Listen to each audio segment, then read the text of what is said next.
Pocket tune FM आपका अपना channel. सुनते रहिए नया नया रोमांचक स्टोरी पॉकेट ट्यून एफएम पर। सुबह सुबह मैं हरन की चाय की दुकान पे बैठा हुआ अखबार उलट पुलट रहा था।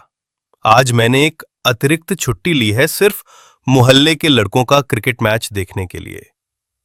लेकिन कल रात से जो लगातार बारिश हो रही है, उससे लगता है कि मैदान में घुटनों तक पानी भर गया है। मैंने पास में रखा कुल्हड़ उठाकर एक घूंट लिया। जेब टटोलकर सिगरेट की डिब्बी ढूंढ रहा था, तभी अरे ये लो, मुझसे ले लो, आवाज आई। देखा, सोमेन एक पासिंग शो निकालकर मेरी ओर बढ़ा रहा है। मैंने उससे सिगरेट लेकर कहा, आज तो शायद कुछ नहीं हो पाएगा सोमेन, समझे? ये छुट्टी आज नहीं लेनी चाहिए थी। सोमेन ने मेरे हाथ से अखबार लेकर एक चाय का ऑर्डर दिया और पास में बैठ गया। मैंने सिगरेट जलाकर कुल्हड़ में बची चाय की आखिरी घूंट ली और उसे दूर कोने में टूटे मिट्टी के कुल्हड़ों के ढेर पर फेंक दिया। अचानक सोमेन ने मेरा हाथ कसकर पकड़ लिया। मैंने पूछा, क्या हुआ? वो बोला, इतनी देर से अखबार देख रहे हो, ये खबर नहीं देखी? मैंने चौंकते हुए उसकी उंगली से दिखाई गई जगह पढ़ी। उसमें जो लिखा था उसका सार कुछ यूं ही था। बीरभूम के कुसुमपुर गांव में जमींदार हरि मुखर्जी के घर में एक रहस्यमयी घटना घटी है। हाल ही में उनके बैठक खाने में रखी पत्थर की काली मां की मूर्ति चोरी होने से पूरे गांव में सनसनी फैल गई थी। लेकिन कल जब एक नौकर छत की सफाई करने गया तो देखा कि वही मूर्ति टूटी हुई हालत में छत के एक कोने में पड़ी है। चौंकाने वाली बात यह है कि छत की चाबी सिर्फ मकान मालिक के पास रहती है और वो 100% आश्वस्त हैं कि पिछले 1 महीने में कोई भी छत पर नहीं गया है। इस घटना से पूरा मोहल्ला डर और बेचैनी में है। जमींदार हरि मुखर्जी ने घोषणा की है कि अगर कोई इस भयानक रहस्य का सुराग देगा तो उसे उचित सम्मान और इनाम दिया जाएगा। पूरा विज्ञापन पढ़कर मेरी आंखें फटी की फटी रह गईं। इसमें जो लिखा था उस पर विश्वास करना मुश्किल हो रहा था। मन में बहस शुरू हो गई कि क्या यह सच है या गढ़ी हुई कहानी। मैंने उंगली से इशारा किया और सोमेन से एक और सिगरेट मांगी। सोमेन ने सिगरेट की डिब्बी निकाली और कहा, मैं जो सोच रहा हूं, क्या तुम भी वही सोच रहे हो? मैंने एक सिगरेट निकालते हुए कहा, बिल्कुल, चलो, देर करने से अब कोई फायदा नहीं। सिगरेट जलाकर हम दोनों चल पड़े। मन में एक जैसा उत्साह था कि सोमनाथ को यह खबर कब सुनाएंगे। तेज कदमों से हम ज्योतिषी महोदय के घर पहुंचे। देखा, मुख्य दरवाजे पर ताला लटक रहा था। सोमेन बोला, क्या बात है, ठाकुर मशाय क्या घर पर नहीं है? मैं भी उसे निराशाजनक जवाब देने ही वाला था कि तभी पीछे से आवाज आई, तुम लोग कब आए? हम दोनों चौंक कर पीछे मुड़े।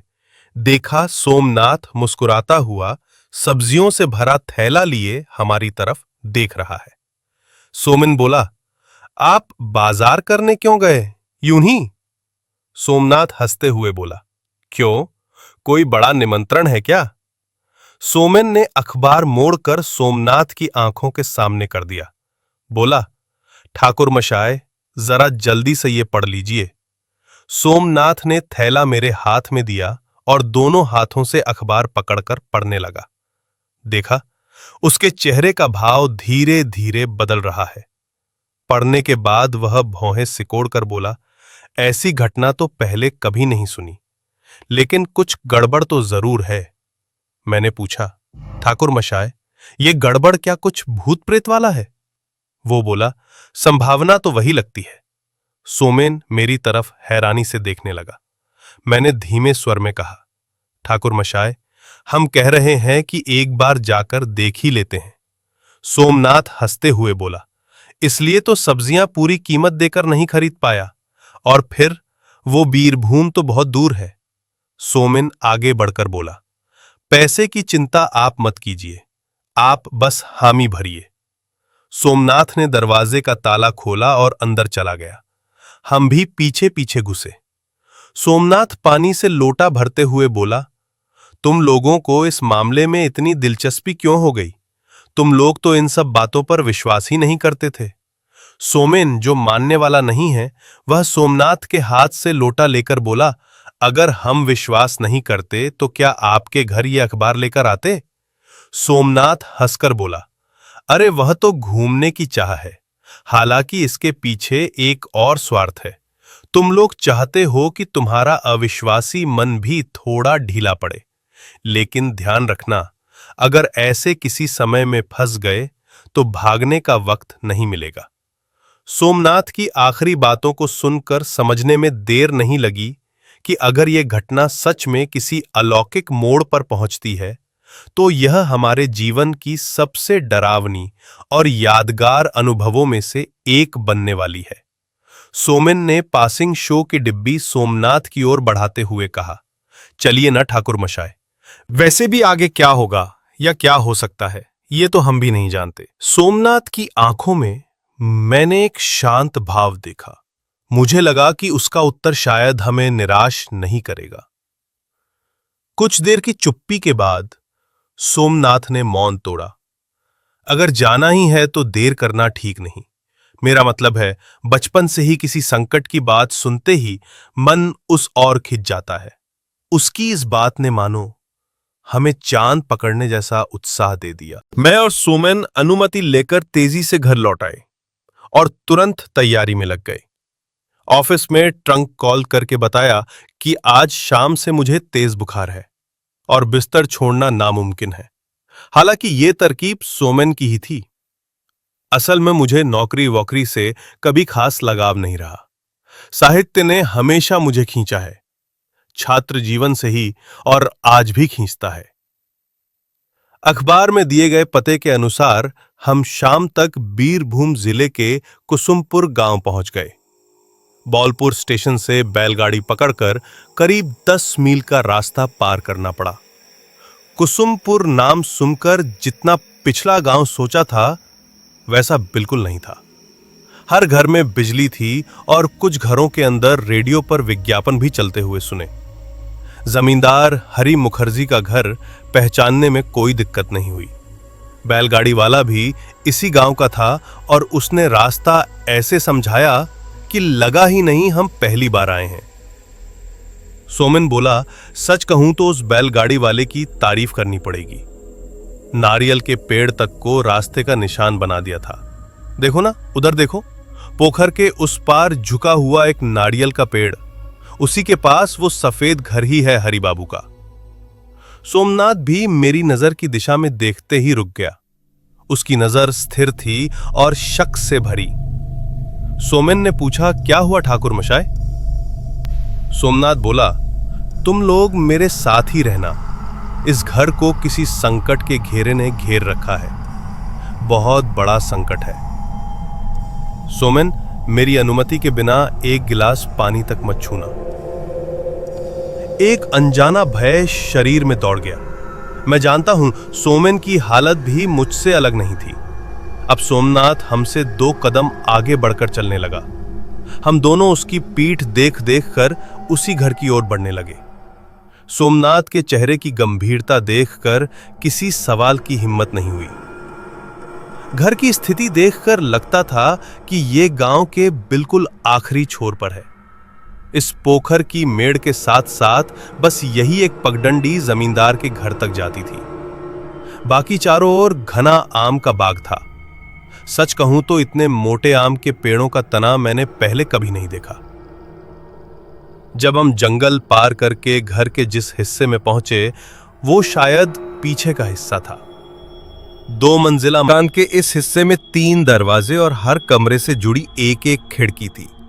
सोमनाथ की नजर सिर्फ छत तक सीमित नहीं थी, वो चारों तरफ का इलाका भी बारीकी से देख रहा था। उसके चेहरे पर अब भी चुप्पी थी। जंगल की झाड़ियों के बीच से जब जब वो पुराना खंडहर सा जमींदार घर झलकता, वो ठिठक कर खड़ा हो जाता। हम कमर तक ऊंची झाड़ियों को पार कर घर के दूसरे छोर पर पहुंचे। तब तक शाम उतरने लगी थी। बचपन में कहानियों में या किताबों में जिन घरों के बारे में पढ़ा था, जिनका नाम सुनकर भी रोंगटे खड़े हो जाएं, इस घर की बनावट, वातावरण बिल्कुल वैसी ही थी। मोटे मोटे खंभों पर खड़ा हुआ ये 2 मंजिला जर्जर मकान ऐसा लगता था जैसे कई दिन की भूख से बेहाल कोई नर पिशाच हमें देख हंस रहा हो। आंगन का आकार बड़ा था, लेकिन पूरी तरह उपेक्षित और चारों ओर बड़ी बड़ी झाड़ियों से घिरा हुआ। सोमनाथ बोला, स्थिति बिल्कुल ठीक नहीं है। अगर हम नहीं आते तो शायद बड़ा अनर्थ हो जाता। मैंने और सोमेन ने एक दूसरे की ओर देखा। दरअसल माहौल थोड़ा रहस्यमय जरूर था, लेकिन कोई स्पष्ट संकट नजर नहीं आ रहा था। पर हम शायद उस संकट को पहचानने लायक ही नहीं थे। और जब तुम आगे की कहानी सुनोगे तो खुद समझ जाओगे कि हम कितनी बड़ी चीज को नजरअंदाज कर रहे थे। सोमनाथ जैसे ही 2-4 कदम आगे बढ़ा, हमने देखा कि घर के मुख्य दरवाजे के ऊपर एक बत्ती जलाई जा चुकी थी। जिसने ऊपर लाइट जलाई थी, हम उसे दूर से ही देख पाए थे।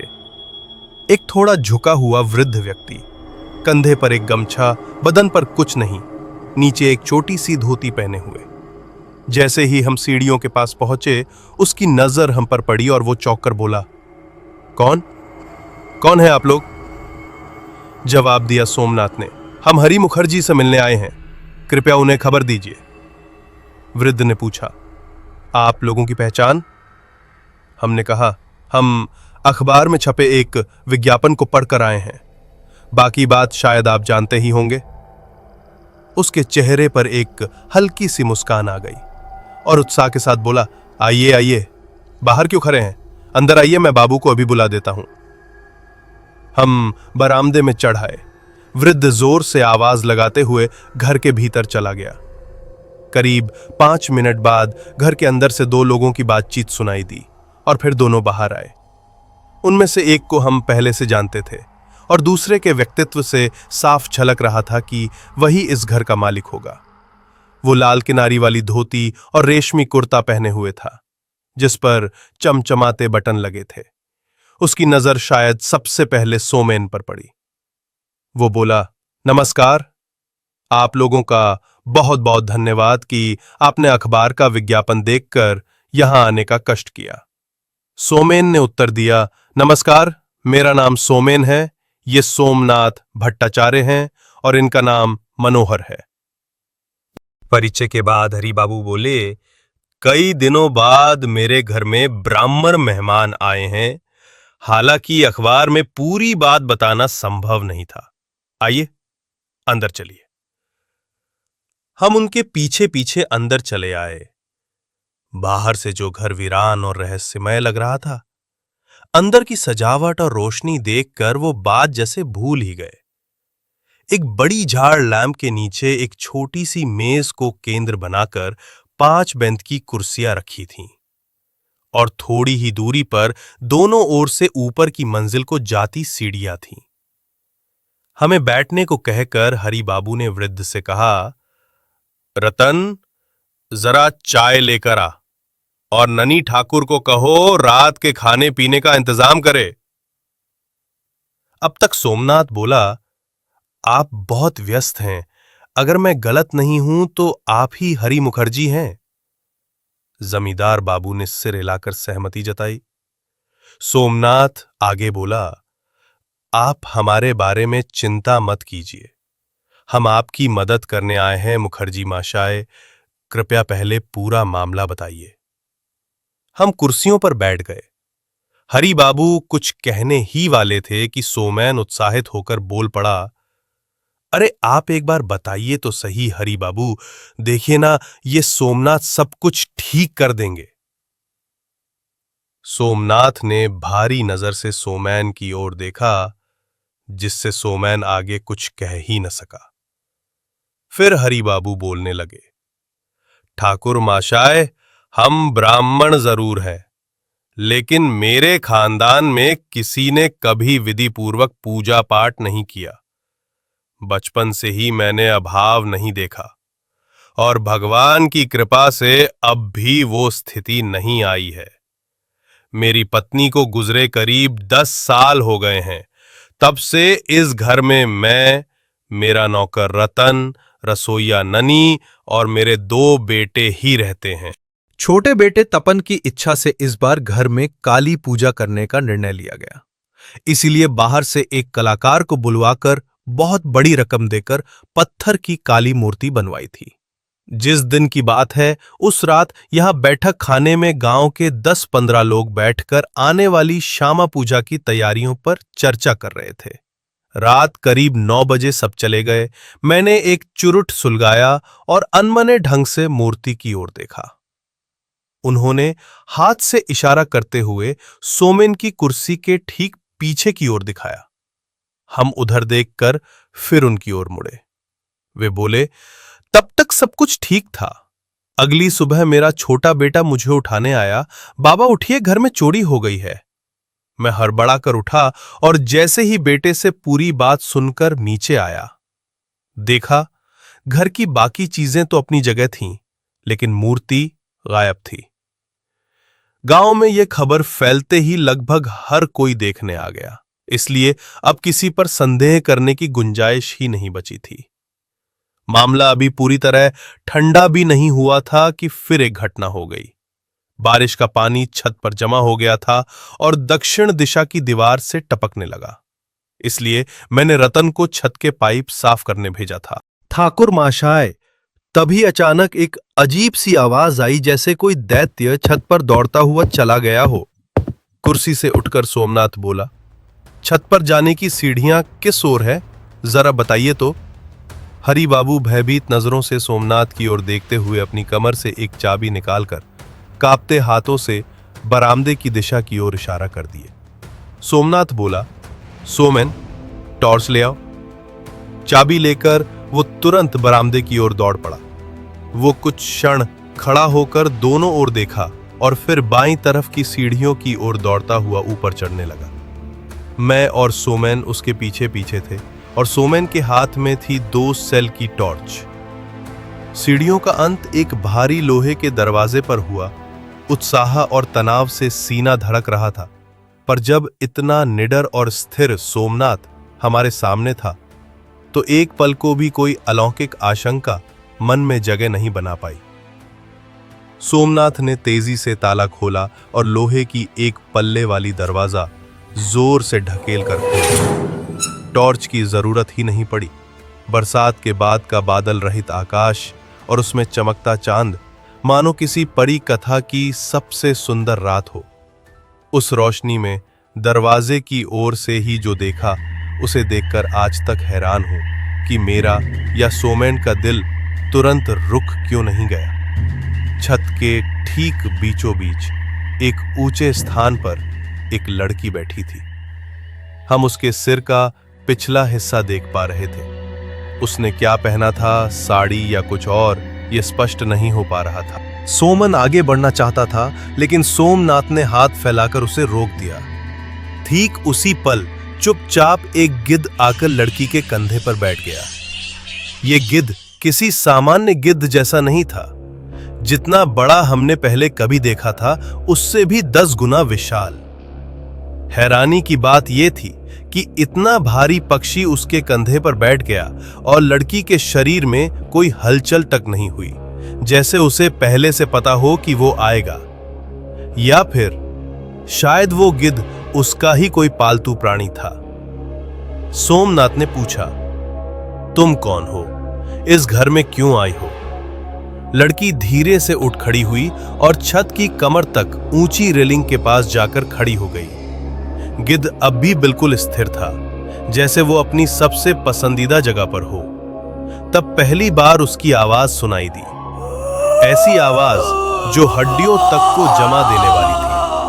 वो रेलिंग पर झुककर बोली, अल, क्या हुआ?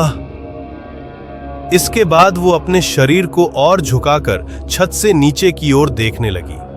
हमने देखा कि उसकी कमर से 2 फटे हुए पंख धीरे धीरे कांपते हुए हवा में ऊपर उठने लगे। सोमन धीरे से बोला, ठाकुर मशाय, वो गिर जाएगी। लेकिन बात पूरी होने से पहले ही लड़की ने खुद को पूरी तरह हवा में छोड़ दिया। वो रेलिंग के पार कूद गई, पर नीचे गिरने की कोई आवाज नहीं आई। जैसे कोई भारी चीज गिरी हो, वैसी भी नहीं। सिर्फ घर के पीछे आम के पेड़ों की पत्तियों में से जैसे कोई अलौकिक आंधी तेजी से गुजर गई। मैं और सोमेन दोनों उस पल में पत्थर की मूर्ति जैसे स्तब्ध थे, पूरी तरह से गूंगे, आश्चर्य से जड़। तब सोमनाथ बोला, चलो नीचे, यहां का काम पूरा हुआ। हम चुपचाप उसका पीछा करते हुए नीचे लौट आए। हमें देखकर आश्चर्य हुआ कि गृह स्वामी हरिबाबू घटनास्थल पर नहीं आए थे। वो बैठक खाने में पहले की तरह ही चुपचाप बैठे हुए थे। हमें देखकर कुर्सी से उठ खड़े हुए और भय से कांपती आवाज में बोले, ठाकुर मशाय, ये कैसी आवाज थी और आप लोग अब तक लौटे क्यों नहीं? सोमनाथ ने उत्तर दिया, आप सब लोग कुछ दिनों तक एक ही कमरे में रहिए, बड़ा संकट आने वाला है मुखर्जी महाशय। कैसा संकट? आपने जो आवाज सुनी, क्या ये पहली बार थी? मतलब क्या आपने इससे पहले भी कोई ऐसी आवाज सुनी है? हरि बाबू बोले, रतन 2 दिन पहले कुछ ऐसा ही बोल रहा था, पर मैंने ध्यान नहीं दिया। 5 साल हो गए मैं अपने पैर की वजह से सीढ़ियां नहीं चढ़ पाता। अब हमें पता चला कि वो ऊपर क्यों नहीं आए। जब उन्होंने अपनी पाजामा थोड़ा ऊपर उठाया, हमने देखा उनके बाएं पैर का निचला हिस्सा यानी पूरा पंजा जीवित शरीर का हिस्सा नहीं था। वो 2 स्टील की कीलों की मदद से ऊपर के हिस्से से जुड़ा हुआ था। सोमनाथ ने पूछा, क्या हुआ था? हरि बाबू के चेहरे पर भय की रेखा और गहरी हो गई। बोले, बाघ ने फाड़ कर ले गया था। हमारे वंश में शिकार का शौक चलता आया है। ये उसी का एक करवा परिणाम है। मैं रतन और ननी को कह रहा हूं कि आज से मेरे कमरे में ही सोएं। पर ठाकुर मशाय, आप चाहे जैसे भी खतरा हो, कृपया मुझे मुक्त किए बिना मत जाइएगा। अभी तो बच्चों की शादी तक नहीं हो पाई है और इस समय एक अनजाना संकट मंडरा रहा है। मैंने तो कभी किसी का कोई बुरा नहीं किया। सोमनाथ बोले, सिर्फ अपनी मर्जी से ही नुकसान नहीं होता मुखर्जी मशाय। हम अनजाने में हर दिन किसी ना किसी का नुकसान करते रहते हैं। जैसे आप अपने शौक के लिए कितने जानवरों को मार चुके हैं, लेकिन क्योंकि वो निरीह प्राणी बोल नहीं सकते, इसलिए आपको कभी पता ही नहीं चला कि आपने उनका कितना बड़ा नुकसान किया। लेकिन मुखर्जी मशाय, ये जरूरी नहीं कि हर कोई बोल ना सके। बाकी बातें मैं आपको कुछ और लक्षण देखने के बाद बताऊंगा। अगर आप हमारे तीनों के लिए कमरे दिखा दें। हरि बाबू सोमनाथ की बातों में ऐसे खो गए कि अंतिम पंक्ति उन्होंने सुनी ही नहीं। सोमनाथ फिर बोला, मुखर्जी मशाय, हमारे ठहरने का कमरा। तब जाकर उनकी तंद्रा टूटी।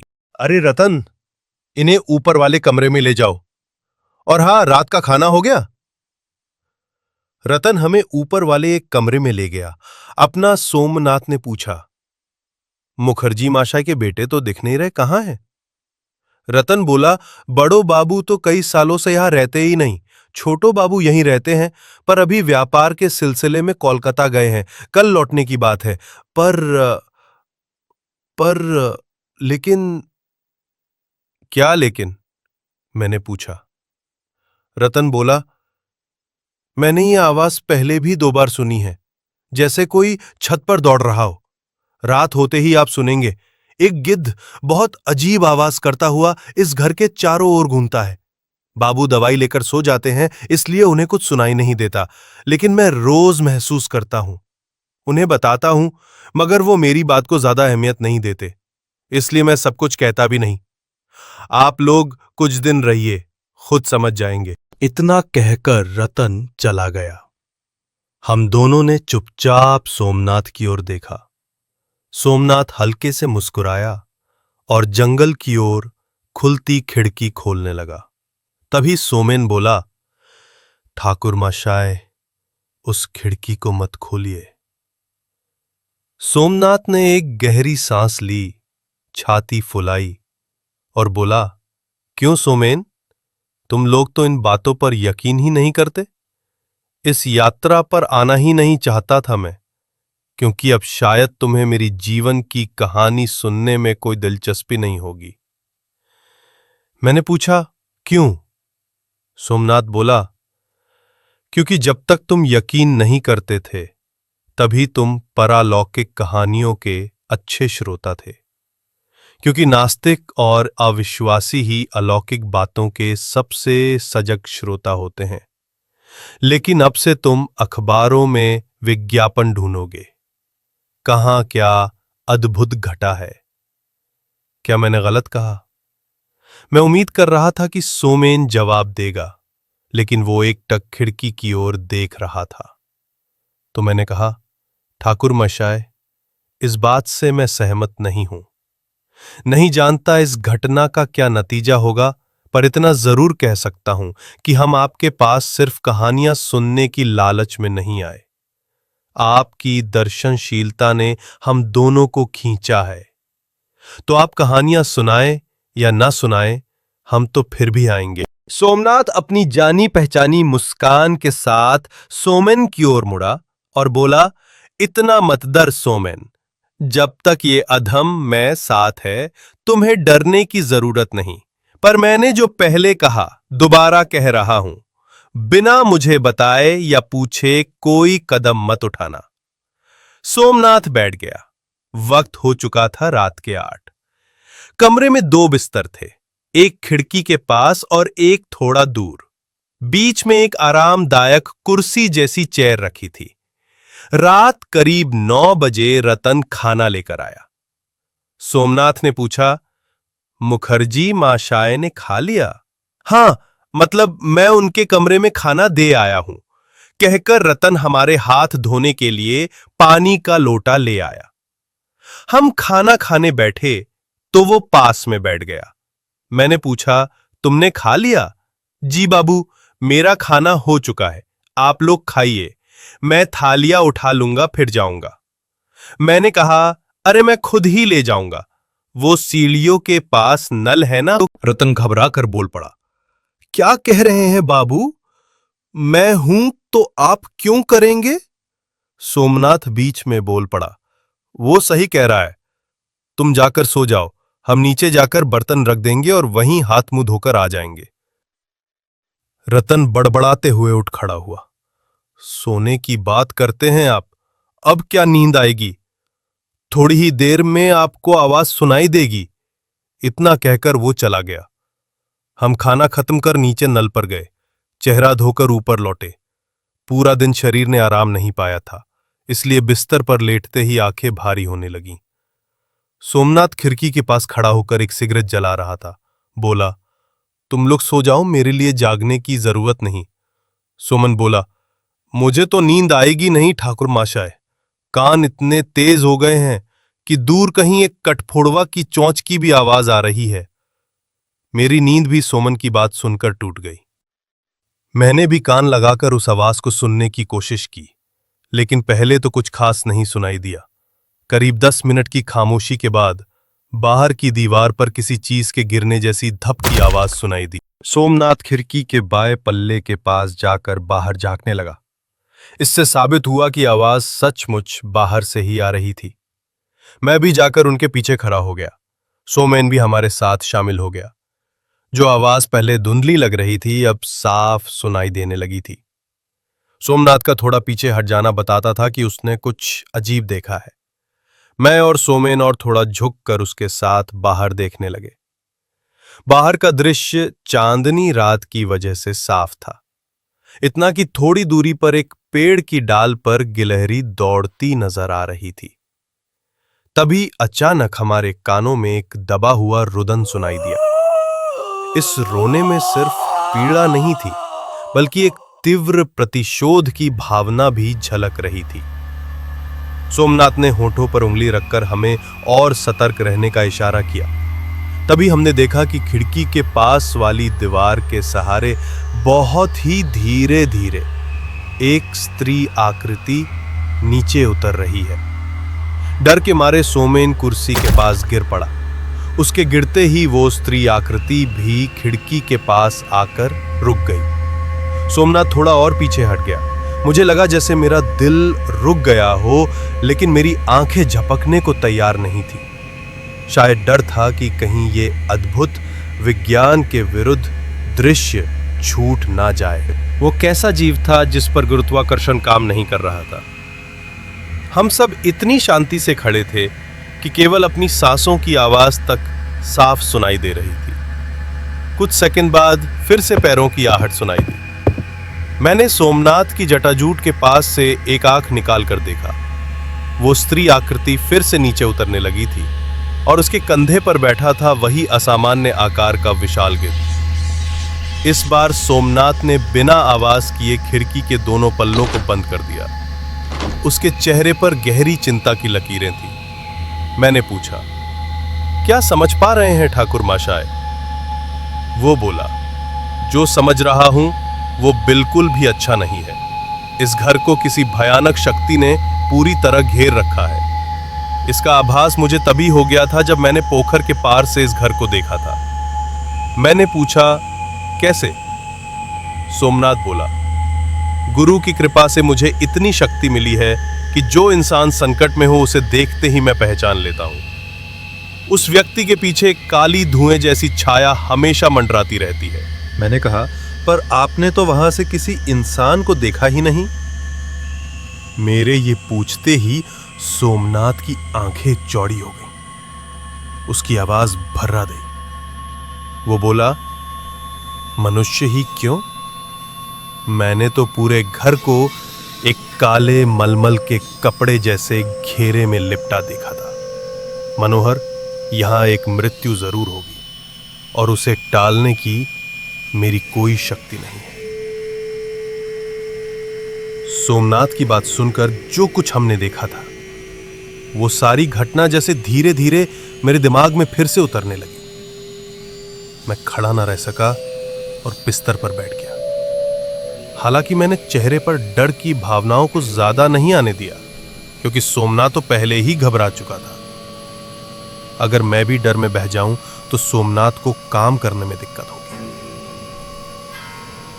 उस रात हम में से कोई नहीं सोया।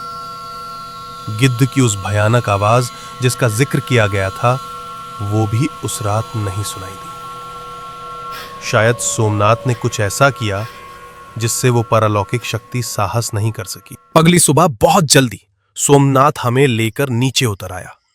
देखा, हरि बाबू हमसे पहले ही उठ चुके थे। उन्होंने सोमनाथ से कहा, ठाकुर महाशय इतनी सुबह उतर आए, क्या रात को नींद नहीं आई? सोमनाथ ने जवाब दिया, कोशिश तो बहुत की पर नींद आई नहीं। आपका घर अब सोने लायक नहीं रहा मुखर्जी महाशय। अगर आप किसी रात बिना दवा के सोते तो खुद महसूस कर पाते। अब आइए, आपको लेकर मुझे एक काम करना है। हरि बाबू की आंखें छोटी हो आईं। उन्होंने पूछा, क्या करना होगा मुझे ठाकुर? अगर इस घर को बांध सुरक्षित नहीं किया गया तो किसी भी वक्त बहुत बड़ी अनहोनी हो सकती है, और यह काम सिर्फ घर के मालिक का होता है।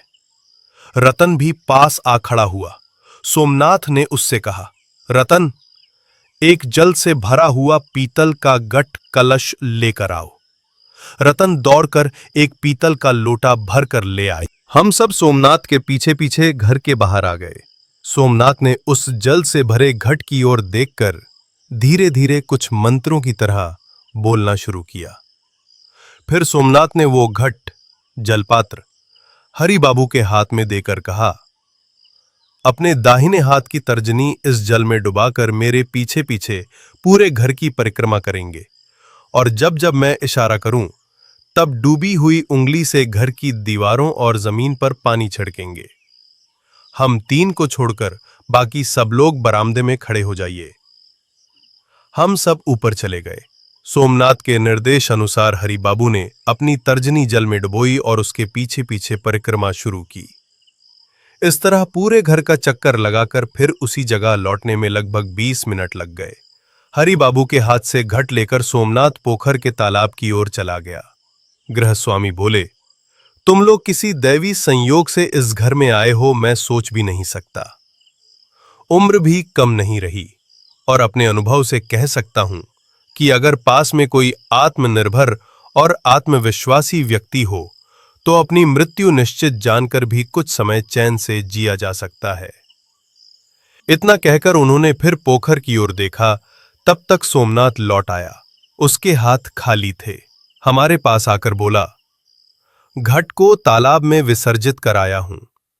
और मुखर्जी माशाय, अगर मेरा आत्मविश्वास आप सबको बचा सके तो बेहतर होगा, पर क्या वो कभी संभव है? क्या? याद रखिए, कर्म का फल विधाता ही देता है और उसे टालने की शक्ति हम जैसे सामान्य लोगों के पास नहीं होती। हरि बाबू थोड़े असहज हो गए। पूछा, ठाकुर माशाय, आप कर्म के फल से क्या कहना चाहते हैं? इतने में काली रंग की फिएट कार धूल उड़ाती हुई घर के आंगन में आकर रुकी। यह पहली बार था जब घर के मुख्य रास्ते का पता चला। वो रास्ता स्थायी नहीं था, बल्कि आम के बाग के बीच से एक जगह घने जंगल का आभाव था और जमीन समतल थी। ये घर चारों ओर से हरे भरे पेड़ों से घिरा था। अगर वातावरण की बात करें तो ये जगह किसी शौकिया हवा बदल के लिए एकदम उपयुक्त थी। हरि बाबू बोले, तपन आ गया। देखा, लगभग 25 साल का एक युवक हमें ऊपर से नीचे तक जांचता हुआ चला आ रहा है। उसके हाथ में एक सूटकेस था जो उसने मानिक के हाथ में देकर पूछा, आप लोग कौन हैं? उत्तर हरि बाबू ने दिया, इन्होंने अखबार में दिया गया विज्ञापन देखा और हमारे घर आए हैं। इनका नाम सोमनाथ ठाकुर है। ये हैं मनोहर और इनका नाम है सोमेन। तपन बाबू को इसमें कोई विशेष रुचि नहीं दिखी। उपेक्षा से बोले, सच में बाबा, तुम ही ना? मैंने तो कहा था कि ये काम किसी गांव के असभ्य आदमी ने किया है। सीधे जाकर थाने में शिकायत कर दो बस। हरि बाबू ने समझाने की कोशिश की, तपन, तुम समझते क्यों नहीं? इस घर में कभी पुलिस नहीं आई है। बकवास कहता हुआ तपन सीढ़ियां चढ़कर बरामदे की ओर बढ़ गया। सोमनाथ बोला, तपन, तुम्हारे साथ मुझे कुछ बात करनी है। तपन बाबू बिना मुड़े बोले, अपने समय पर बुला लूंगा। उनकी बात खत्म भी नहीं हुई थी कि घर के अंदर से किसी के चीखने की आवाज आई। दौड़ पड़ा, हम भी उसके साथ हो लिए। रसोई में जाकर देखा कि ननी बामन जमीन पर बड़ी बड़ी फटी हुई आंखों से पड़ा है और घिसटते हुए दरवाजे की ओर बढ़ने की कोशिश कर रहा। सोमनाथ ने उसके कंधे पर हाथ रखकर पूछा, ननी, क्या हुआ? तुम ऐसे क्यों कर रहे हो? सोमेन, जरा पानी लाओ। बाकी लोग उसे पकड़कर बैठक वाले कमरे में ले आए। सोमेन पानी लाकर उसके चेहरे पर छींटा मारता है और घट सोमनाथ को दे देता है। ननी अपने धोती के पल्ले से चेहरा पोंछते हुए हाफते हुए बोला, मैं सुबह का खाना बनाने के लिए मैदा गूंथ रहा था। अचानक एक दबा हुआ रोने की आवाज आई। ऐसा लगा जैसे कोई दर्द में हो। शक हुआ तो खिड़की की ओर मुंह बढ़ाया। तभी एक बड़ा सा पक्षी उड़ता हुआ खिड़की से टकराया। इतना बड़ा पक्षी मैंने जिंदगी में कभी नहीं देखा बाबू, कभी नहीं। क्या वो गिद्ध था? हाँ बाबू, हाँ, गिद्ध ही था। उसकी आंखें बिल्कुल मिट्टी के ढक्कन जैसी गोल थीं और पंख सारे काले और खुरदरे। इतने में तपन बाबू गुस्से से दांत पीसते हुए बोले, मुझे ये पक्षी कभी पसंद नहीं आया। कुछ दिन पहले ही एक को मार गिराया था, अब फिर नया आ गया। रुको, मैं देखता हूं। सोमनाथ बोला, तुमने गिद्ध मारा था? क्या तुम्हें पता है कि गिद्ध मां काली का वाहन है? हां, पता है। इसमें न जानने जैसी क्या बात है? सोमनाथ कुछ देर तपन बाबू के चेहरे की ओर गंभीर निगाहों से देखता रहा, फिर तेज कदमों से सीढ़ियां चढ़कर ऊपर चला गया। हरि बाबू तीखे स्वर में बोले, तू यूं ही गिद्ध मारने क्यों गया था? क्या एक पक्षी की जान लेकर अपने को वीर साबित करना चाहता है? तपन बोला, मैंने कहा ना, ये पक्षी मुझे बिल्कुल भी पसंद नहीं। इतना कहकर तपन बाबू ऊपर चले गए। मैं और सोमेन कमरे में लौट आए। देखा सोमनाथ अपनी पोटली से कुछ किताबें निकालकर लगातार उनके पन्ने पलट रहा है। सोमेन पास बैठकर बोला, ठाकुर महाशय, क्या हो रहा है बताइए तो। सोमनाथ ने उसकी बात पर कोई ध्यान नहीं दिया। लापरवाही से पन्ने पलटते पलटते वो एक विशेष पृष्ठ पर रुक गया। आंखें गहरी करके बोला, आ लक्ष्मी उलूक, यही तो कहा था उस लड़की ने।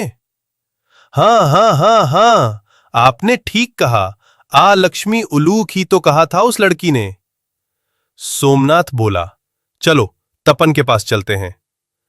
तपन बाबू तो पहले ही ऊपर चले गए थे। ऊपर कुल 4 कमरे थे।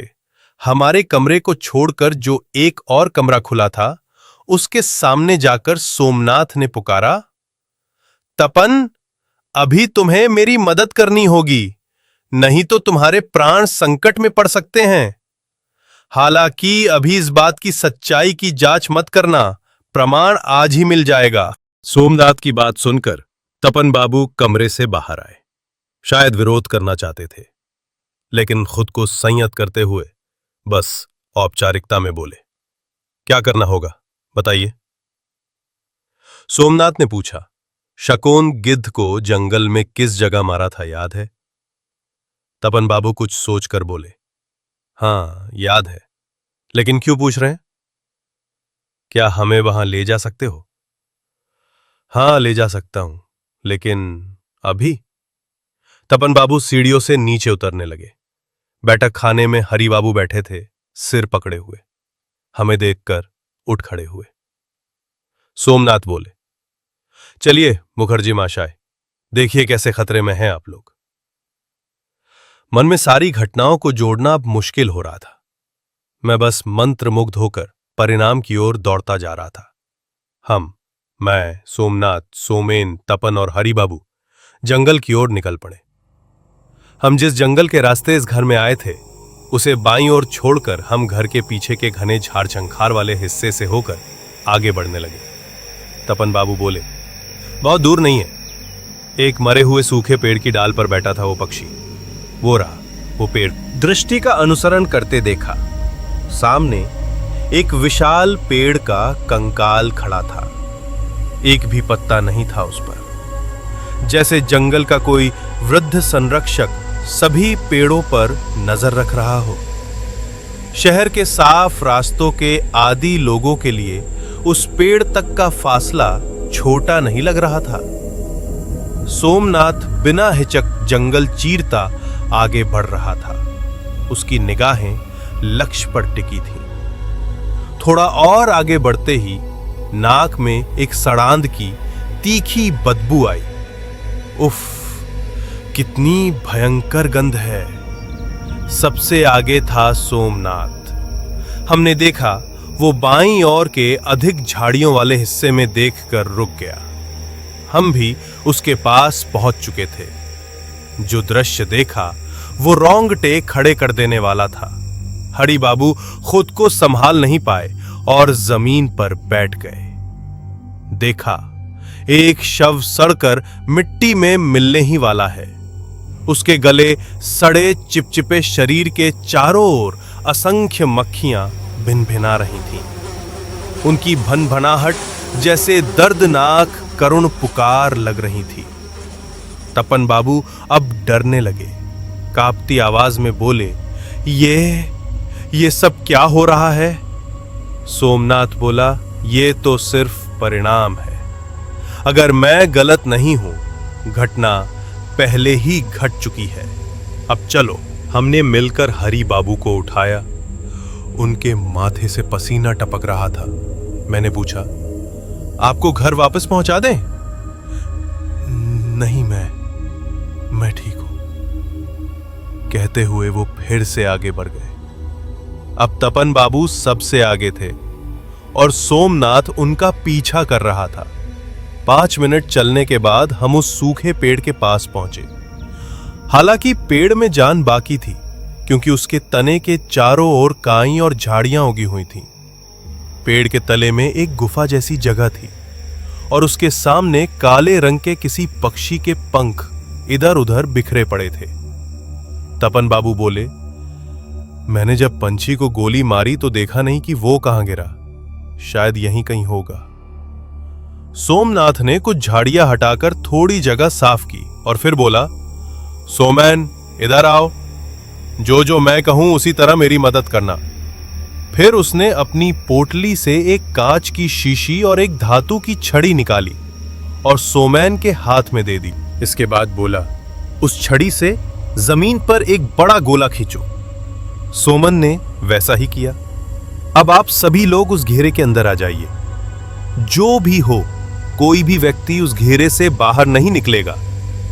हमने सोमनाथ के निर्देशों का पालन किया और उस निर्धारित स्थान पर जाकर खड़े हो गए। सोमेन शीशी हाथ में लिए सोमनाथ के पास जाकर खड़ा हो गया। सोमनाथ बोला, मेरी आंखों की ओर ध्यान देना। जैसे ही मैं इशारा करूं, तुम उस घेरे के अंदर जाकर खड़े हो जाना। मैं खुद करता, लेकिन मैं इस रेखा से बाहर नहीं जा सकता। यह कहकर सोमनाथ उस साफ की गई जगह पर बैठ गया और उसी धातु की छड़ी से एक आकृति तो यंत्र खींचने लगा। सोमनाथ बोला, मेरे निर्देशानुसार अपने दाएं हाथ की हथेली में इस शीशी से गंगा जल लेकर इस आकृति के भीतर धीरे धीरे डालते रहना। अब देर करना ठीक नहीं होगा, हम शुरू करें। फिर सोमनाथ ने मंत्रोच्चार शुरू किया। ओम मनः प्रीतानि अस्ति अलक्षितः नमः, रत्रयन्ति अमंगलाभवर्हर विनाशाय नमः। ओम वर संसार वर देवस धीमहि, ध्यायन प्रचयात सर्वरोग निवारण, सर्वजन सर्वशी आकर्षायम श्रम सहा। मुझे अंदाज नहीं था कि इस घटना के अंत में सोमनाथ को मंत्र के आसन पर बैठना पड़ेगा। सोमेन एकटक सोमनाथ की आंखों में देख रहा था और थोड़ी थोड़ी देर बाद उसके इशारे पर शीशी से गंगाजल लेकर उस चिन्हित चतुर्भुज आकृति के बीचों बीच डाल रहा था। यह क्रिया लगभग 15 मिनट तक चलती रही।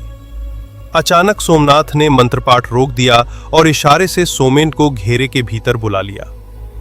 अब हम सब की नजरें आसपास के माहौल पर टिक गईं। समझ में आ गया, जरूर कुछ अप्रत्याशित परिवर्तन हुआ है। तभी हमें भी वो दृश्य दिखा जिस सूखे पेड़ की जड़ के पास सोमनाथ बैठा था। वहीं से एक घायल, खून से लथपथ गिद्ध शकुन बाहर निकलता दिखाई दिया। कितना विशाल जीव था वो। बीती रात चांदनी में जो उसका धुंधला काला आकार दिखा था, आज वो उससे कहीं ज्यादा बड़ा लग रहा था। हरि बाबू ने अपना मुंह ढक लिया, शायद भय और उत्तेजना को दबाने की कोशिश कर रहे थे। मेरा गला जैसे सूख गया था। सोमनाथ ने धीरे धीरे अपना हाथ उठाया उस जीव की ओर और उंगली के इशारे से उस गिद्ध को वहीं रुकने का आदेश दिया। हमारे आश्चर्य की बात यह कि गिद्ध सच में वहीं स्थिर हो गया। तभी हमारे कानों में फिर वही दबा हुआ रोने का स्वर सुनाई दिया, जिसमें दर्द के साथ साथ क्रोध और प्रतिशोध भी था। सोमनाथ ने तेज आवाज में कहा, कोई भी इस घेरे से बाहर नहीं निकलेगा। हमें तब भी अंदाज नहीं था कि हमारे लिए कितनी भयानक अलौकिक घटना इंतजार कर रही थी। मरे हुए सूखे पेड़ की गुफा से एक खून से सना हुआ शरीर छाती के बल धीरे धीरे बाहर निकलने लगा।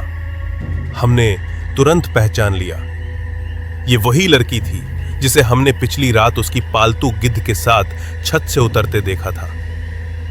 उसने एक फटी हुई मैली साड़ी पहन रखी थी। उसका दाहिना हाथ और दाहिने घुटने का हिस्सा बुरी तरह टेढ़ा था। उसकी चाल डरावनी और बेहद भयानक थी।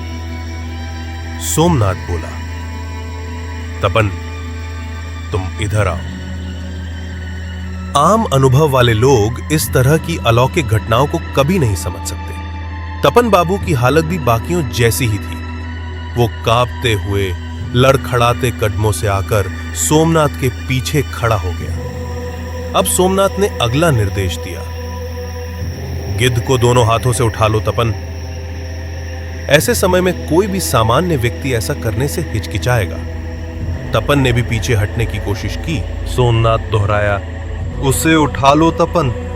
थोड़ी देर ठहरकर तपन आगे बढ़ा उस गिद्ध की ओर। पास ही लड़की छाती पर टिककर आंखों की पुतलियों को ऊपर कर तपन के धीमे कदमों को देख रही थी।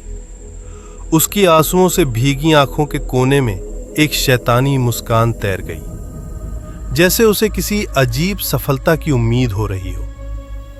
तपन ने कांपते हाथों से घायल गिद्ध को उठा लिया।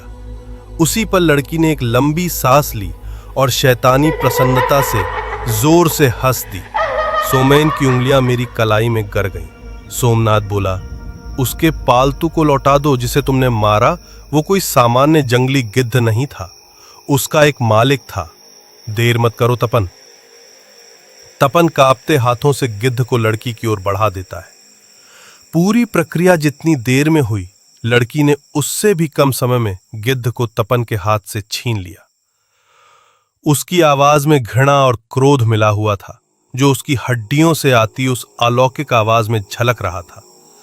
उसकी वो आवाज जब भी याद आती है, मेरा दिल आज भी कुछ पल के लिए कांप उठता है। गिद्ध को अपने कंधे पर बैठाकर लड़की धीरे धीरे खड़ी हो गई।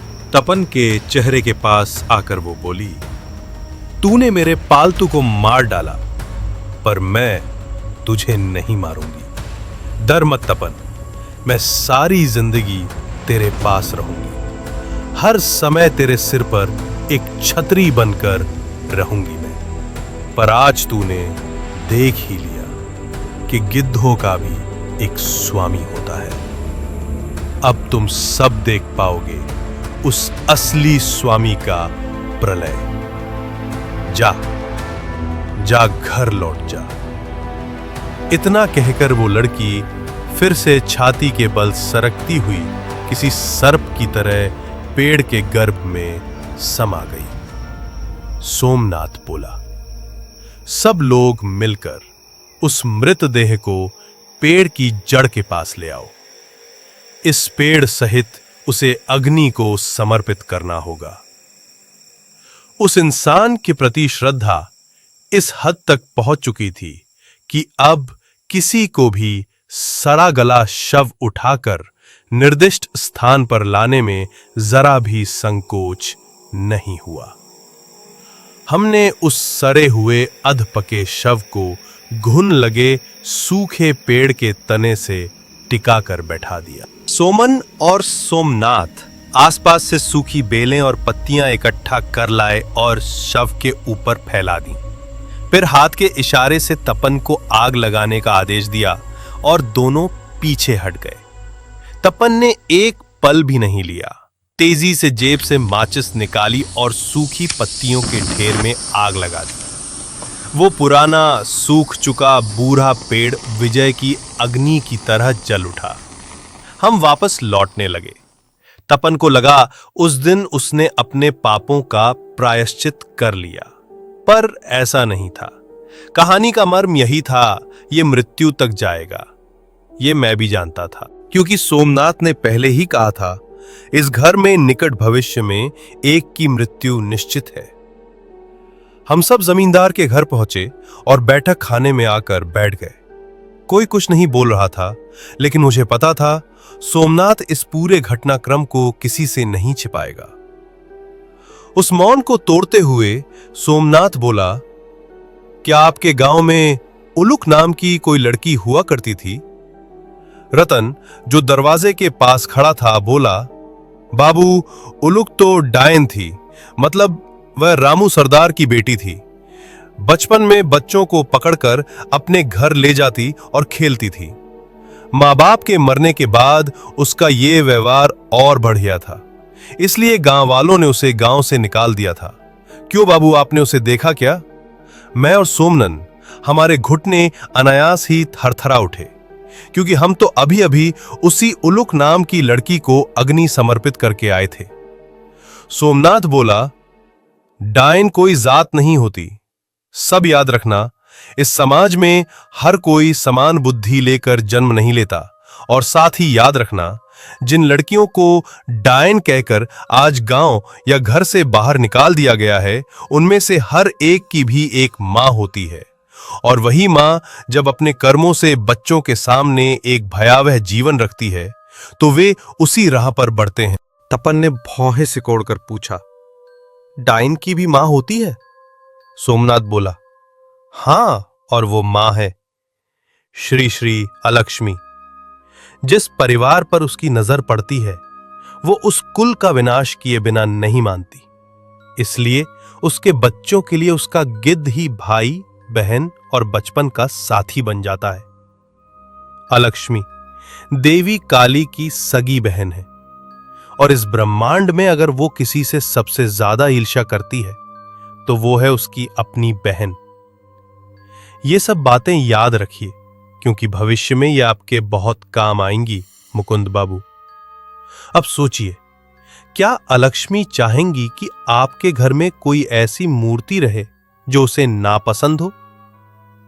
हरि बाबू अचानक से अपनी शक्ति खोकर कुर्सी पर ढह गए। गला सूख गया था। कांपती आवाज में बोले, तो क्या उलुक ही अलक्ष्मी की संतान थी और पद्व उसका पालतू गिद्ध?